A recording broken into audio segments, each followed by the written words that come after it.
Hello again, my name's Gabe Zolna. You know, this could really only happen in America. And we've got a guy in the Oval Office that doesn't have a valid birth certificate, doesn't have a valid Social Security card, doesn't have a valid military registration card. He was a community organizer and he lost his law license. And he shacked up with a transsexual, and they've got two kids running around, and there's no adoption papers. Men can't have kids, so it didn't come from either one of them.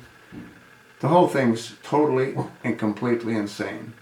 You got a Secretary of State, John Kerry, who threw his medals over the White House fence when he came back from Vietnam, and he also testified against his own military brothers from Vietnam. You got an Attorney General, Loretta Lynch. When she prosecuted HSBC, when she was the D.C. attorney, New York D.C. attorney, she let them off by paying, I think, a $2 billion fine. Well, whose money did they use? They used the investors. They used the taxpayers' money. They didn't use their own money. The executives were money laundering for the cartel. Nothing happened to them. You got a Supreme Court that's totally dysfunctional. They vote on ideology. They don't vote on rule of law. How can something be gray? Well, for these whack jobs, that's exactly what it is.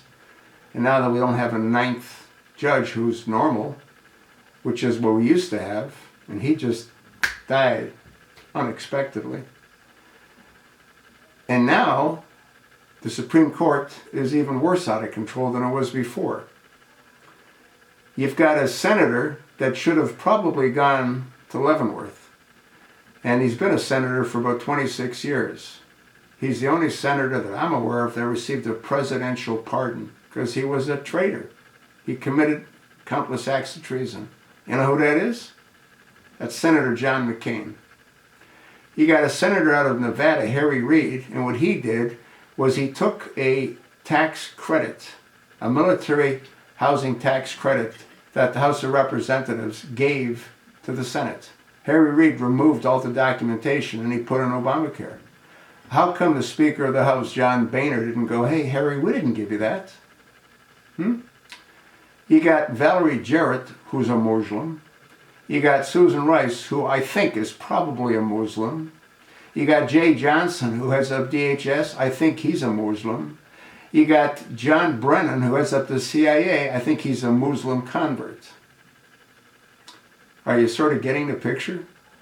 You've got Muslim Brotherhood members in key cabinet positions. You got a president that's given billions of dollars to the enemy of America. You got a president that's returned about 150, 160 Guantanamo detainees. Many of them returned to the battlefield. He just released another 9. He traded 5 of the worst terrorists for Bowie Bergdahl, who was also a traitor. You got a guy that's a multi-billionaire trying to straighten the mess out. That's the Donald. You got guys that are running against him. You got a Canuck by the name of Ted Cruz, who was born in Calgary, Alberta. He shouldn't even be a senator.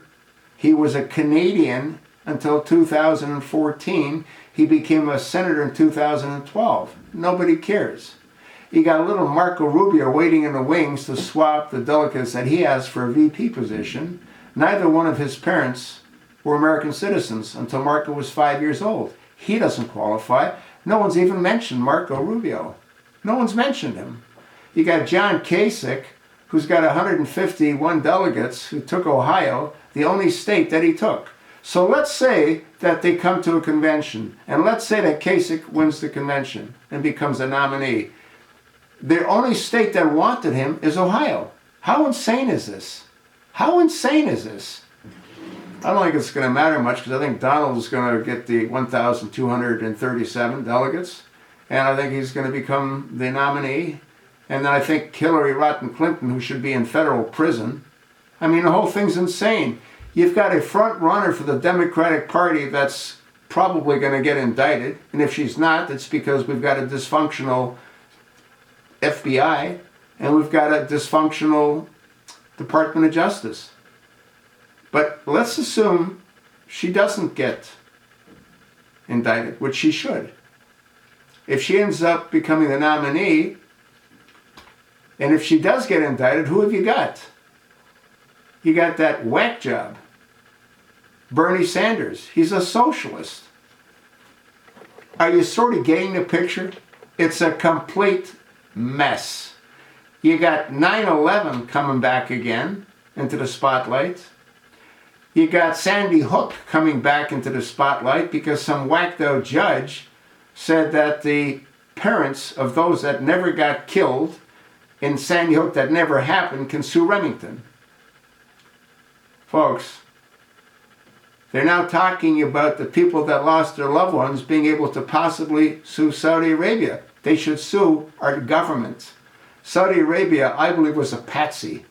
Our government, under George Bush, George W. Bush, took down the Twin Towers, took down the Pentagon. You got a Secretary of Defense, Donald Rumsfeld, who on 9/10/01 said $2.3 trillion is missing from the Pentagon. The very next day, the accounting offices get taken out by a cruise missile or a Tomahawk missile. It wasn't a plane. The plane would have gone right over the building. It's totally insane. You got holograms that went into the Twin Towers when they set off the explosives. I mean, I could go on and on and on and on. It's completely insane. You talk about a banana republic? This country is a complete joke run by mentally degenerate people. You know what I think? You know why I think what I think? Tell me where I'm wrong. Tell me where I'm wrong. You can't, can you?